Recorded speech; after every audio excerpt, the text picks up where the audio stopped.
Okay guys, तो हम spot पे पहुंच गए और सबसे पहले आपने क्या चेक करना है वो मैं बता दूं। सबसे पहले तो आप फिजिकल ओवरव्यू लो, मतलब कैसी है बाइक, देखने में कैसी है। जैसे कि इस शाइन को आप देखो, एकदम इसका जो पेंट स्कीम है पूरा बचा हुआ है और कहीं भी स्क्रैच, माइनर स्क्रैच तो चलता है। माइनर स्क्रैच 3-4 साल पुरानी बाइक में तो चलेगा यार, इतना कौन देखता है। ठीक है, तो सबसे पहले जो आपने करना है कि फिजिकल व्यू लेना है। मतलब कहीं तो टूट फूट नहीं है, कोई एक्सीडेंटल तो नहीं है, या आप मतलब ऐसे पूरे देख सकते हो। पूरा 360 व्यू आप ले सकते हो, सब कुछ आगे से पीछे से हर जगह से। आप ऐसे, मैं ये कैमरे में कर रहा हूँ, आपको खुद से इंस्पेक्शन, हाँ वर्ड आ गया, आपको खुद से इंस्पेक्शन करना है पूरी बाइक की। कितना भी शोरूम वाला हड़बड़ करे, जल्दी करे, आपने बात नहीं मानना है, आपने पूरा इंस्पेक्शन करना है। अच्छा मैं बता दूं, अगर कोई भी बाइक एक्सीडेंटल है तो वो तो, अगर आप तगड़े वाले, मतलब आपको अच्छी खासी बाइक की नॉलेज है और पकड़ है इन सब में, तो आप पकड़ सकते हो। लाइक एक्सीडेंटल बाइक की ना, जो सस्पेंशन रिपेयर होती है, तो कुछ भी चाहे कर ले रिपेयर वाला, कितना भी स्मार्ट हो, बट उसका ना सस्पेंशन, जैसे ये एकदम स्ट्रेट है तो वो कहीं ना कहीं वो मुड़ी होगी ही। कितना भी अच्छा सस्पेंशन बना दे, कुछ भी कर ले, बट वो ना, आप सामने से ऐसे देखोगे, अलाइनमेंट करोगे एकदम ऐसे, ये अ, ऐसे मैं कैमरे से दिखा रहा हूँ, आप अपनी आंखों से देखोगे तो एकदम स्ट्रेट दिखेगी। और जो एक्सीडेंटल होगा उसमें फ़र्क ज़रूर दिखेगा। और ऐसे भी आपको देखना है, फ्रंट से देख लिया और फिर ऐसे देखना है, और ब्रेक अप्लाई करके आगे पीछे ऐसे ऐसे सॉकर को करके देखना है। ठीक है, और एक्सीडेंट वाला में सबसे पहले इसी पे इम्पैक्ट आता है, तो सॉकर या तो टेढ़ी रहती है या कहीं ना कहीं से कुछ ऐसा होता है, आई मीन उसके अलाइनमेंट वो गड़बड़ दिखता है। ठीक है गाइज, सस्पेंसन का एक और टिप्स मैं दे दूं कि सस्पेंसन अगर इसका रिंग कटा हुआ है ना, तो यहाँ से ऑयल लीक करने लगती है। आपने देखा होगा बहुत सारी गाड़ियों में। और जैसे कि मैंने बताया, ब्रेक दबा के आगे पीछे करोगे तो कोई आवाज़ नहीं आनी चाहिए और ऑयल बाहर नहीं आना चाहिए, तो आपका सस्पेंसन सही रहेगा। उसके बाद दोस्तों, आपने जो हार्ट ऑफ द बाइक होता है, इंजन, उसे देखना है। जी हाँ, आपको इंजन को देखना है कि इंजन खुली हुई है या क्या है। आपने एक, मैं बहुत अच्छी आपको टिप्स दे रहा हूँ, बहुत लोग जानते भी होंगे और बहुत लोग नहीं जानते होंगे। इंजन अगर खुली है ना, तो ये जो बोल्ट्स होते हैं ना, इनमें इंच होता है, उसका निशान आ जाता है। आई मीन एक बार भी खुली हो तो इसमें निशान आ जाएगा। अब कहोगे कि कोई खोल के नया लगा दे, ठीक है, तो नया लगाने पे ना, यहाँ जो होते हैं जहाँ से इंजन, ये देख रहे हो जो पैकिंग होती है, यहाँ पे 1 mm का भी फ़र्क आ जाता है। आप समझ रहे हो मैं क्या कह रहा हूँ, कि अगर इंजन खुली है तो यहाँ पे ये देखो, कंपनी फिटेड है, एकदम स्मूथ है, कोई ऐसे करने पे गैप नहीं है। ठीक है, एकदम मक्खन वाला जो कंपनी फिट करती है वो तो ऐसे रहती है। अगर मैकेनिक फिट करेगा ना, तो 1 mm का भी फ़र्क आ जाएगा, जिससे आप ये समझ सकते हो कि कंपनी इंजन बाइक की खुली हुई है। और इस बाइक की तो अभी तक ये जो स्टिकर है वो भी लगा पड़ा है, तो इसका इंजन ना बिल्कुल बिल्कुल खुला हुआ नहीं है, इंजन एकदम मस्त वाला है। और इस मामले में एक और चीज़ है कि आप यहाँ से ये जो हेड होता है, हेड को आप चेक करोगे, ब्लॉक को चेक करोगे, कहीं भी खुली होगी तो निशान आ जाएगा।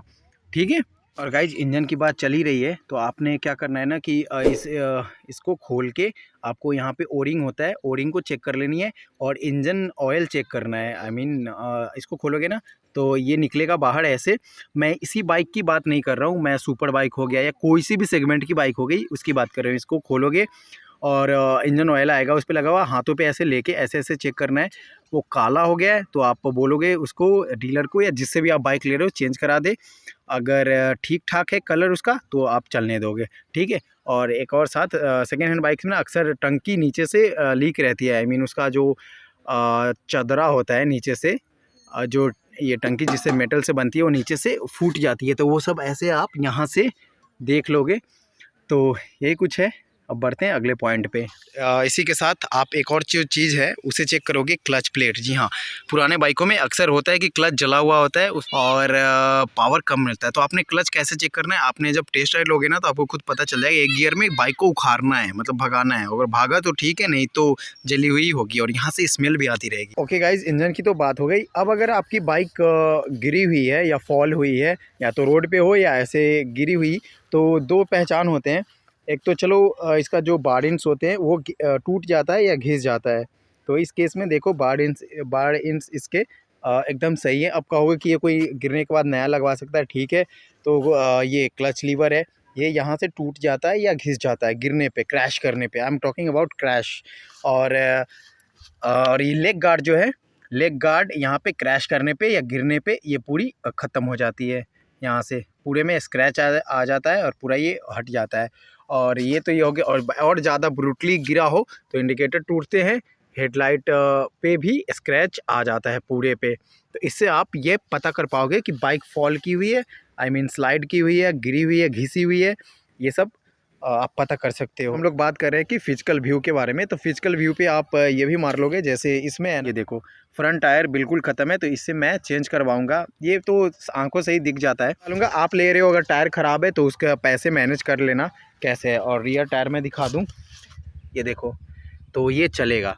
ओके, हमने लुक की बात की, हमने इंजन की बात की। अब हम बात करेंगे कि पेंट देखना है आपको। बहुत सारे होते हैं सेकेंड हैंड पेंट करके तो बेचते हैं, जाहिर सी बात है। तो आपने देखो ओरिजिनल पेंट होगा वो एक अलग ही तरह का ग्लिटर करता है। आई मीन जो जाहिर सी बात है यार, जो कंपनी पेंट करती है ना रोबोटिक्स पेंट, वो अलग ही होता है। और जो आफ्टर मार्केट पेंट करता है या कोई पेंट वाला कितना भी कुशल कारीगर हो, कितना भी अच्छा हो, तो कहीं ना कहीं वो पता लग जाता है कि ये रीपेंट है या क्या है। आप बहुत गौर से देखोगे तो ग्लिटरिंग वाला जो इफ़ेक्ट आता है ना, वो रीपेंट में नहीं आता है। दोबारा अगर किसी ने उसे पेंट किया हो तो वो नहीं आता है। और ऐसे आप पकड़ सकते हो। इसलिए मैं कहता हूँ कि बाइक ख़रीदने से पहले बहुत अच्छे से उसको इंस्पेक्ट करो, अच्छे से देखो, परखो, जाँचो, फिर कोई भी सी भी बाइक लेना। तो हमने इंजन की बात की, हमने लुक की बात की, हमने पेंट की बात की। ओके गाइज, इंजन में मैं एक और पॉइंट बोलना भूल गया। ब्रेकर्स पे ना ये आपको देखना है कि चेम्बर इसका मतलब सही सलामत है या नहीं है। तो आपने नीचे देखना है, नीचे चेम्बर होता है इंजन का, वो आपने देखना है कि चेम्बर कहीं टूटा फूटा तो नहीं है, कुछ उसमें कोई लीकेज या कुछ भी ऐसा तो नहीं है। तो आप चेम्बर ज़रूर करें। और कोई भी छोटी मोटी जो पॉइंट रहेगा ना वो चल सकता है, बट इंजन से रिलेटेड और एक्सीडेंटल ये बहुत फ़र्क आगे चल के करता है, ठीक है।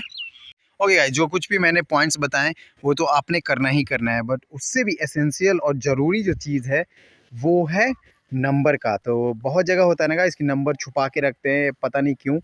तो आप सबसे पहले ना, बहुत सारे ऐप हैं, उन ऐप पे आप नंबर को चेक करना, नंबर ऑथेंटिक है नहीं है, एक्सपायर है, ब्ला ब्ला ब्ला। एंड चालान गाड़ी पे बचा हुआ है या क्या, उस पर रहेगा ना तो उस पर चालान का आ जाएगा। बहुत सारा होता है ना कि गाड़ियों पे चालान होता है और ये डीलर बताते भी नहीं है, जो बेचते हैं वो बताते नहीं है और फिर आपको भरना पड़ जाता है। तो आपको खुद से उन पे भरोसा नहीं करना है, आपको खुद से चेक करना है बाइक के नंबर के बारे में। और जो भी पेपर मिले बाइक का, तो आपने सबसे पहले ये हो गया शैसी नंबर, ये हैंडल के पास होता है यहाँ पे, ये हो गया नंबर। इसको आप में पेपर पे जो है उसमें मिला लेना है, ठीक है। जैसे हो गया MEJ 4J7 करके ऐसे है। तो पेपर जो आपको मिलेगा गाड़ी का उस पे रहेगा, ये भी मैच कर लेना है, ठीक है। और एक हो गया आपका ये इंजन नंबर, जी हाँ, ये इंजन नंबर भी आपको मैच कर लेने हैं। दोनों मैच है तो फिर गाड़ी ठीक है, उसके बाद आप दूसरे स्टेप पे जाओ। तो अभी तक मैंने जो कुछ भी बताए हैं गाइज, ये हो गया फिजिकल व्यू, आई मीन आंखों से आप देख सकते हो। अब वो बताने जा रहा हूँ वो चीज़ जो आप आंखों से नहीं देख सकते हो, आपको खुद करना पड़ेगा। लाइक तो आपने मीटर कंसोल पे देखना है क्या कुछ है, कितनी चली हुई है, क्या कुछ है। तो देखो कोई बाइक होते हैं ना बहुत ज़्यादा चली होती है बट वेल मेंटेन्ड होती है, और कोई कम चली हुई भी बहुत घिसी पिटी होती है। तो आपने वो सब खुद से देख लेना है। फिर आपने इंजन तो फिजिकल आपने देख लिया, वो पास हो गया इंजन, चलो सब कुछ ठीक है, कोई लीकेज नहीं, कुछ नहीं, कुछ भी ऐसा चीज़ मिला नहीं। उसके बाद आपने क्या करना है कि आपने स्टार्ट करके, ये देखो स्टार्ट करने के बाद ना, अगर आप सही मायने में पकड़ने वाले हो ना, तो स्टार्ट करके ही आपको पता लग जाएगा कि इंजन अंदर से कैसी है। मैंने बाहर से बताया कि बाहर से इंजन कैसा है, और अंदर से आपको पता लग जाएगा स्टार्ट करने के बाद। उसमें से अजीब आवाज़ आएगी, ख़राब रहेगा तो टाइमिंग चैन की आवाज़ आएगी, और भी सारे किट किट पिट पिट की आवाज़ आते हैं। और अगर रिंग डाउन है तो धुआं देगा गाड़ी। तो इसमें ऐसा कोई प्रॉब्लम नहीं है, ना गाड़ी धुआं दे रही, ना कुछ, ना शेक कर रही है, कुछ भी ऐसा नहीं है। मैं एक्सेलरेट करके आपको दिखाता हूँ।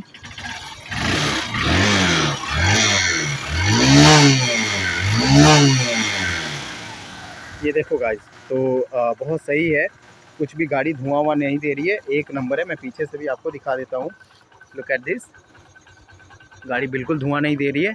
तो इंजन फिजिकली और इंटरनली दोनों एकदम मस्त है। और बाकी आप इग्निशन ये सब देख सकते हो, ये चाबी वगैरह ये सब कुछ आप खुद से चेक करोगे, स्विच वगैरह काम कर रहा है कि नहीं कर रहा है, ये सब तो माइनर चीज़ है। मेन चीज़ आपको फोकस करना है paper work and physical view, engine कैसी है, एंड ये चलने में कैसी है। ये 4-5 पॉइंट्स है जो कि मेन है, सब आपको देखना है।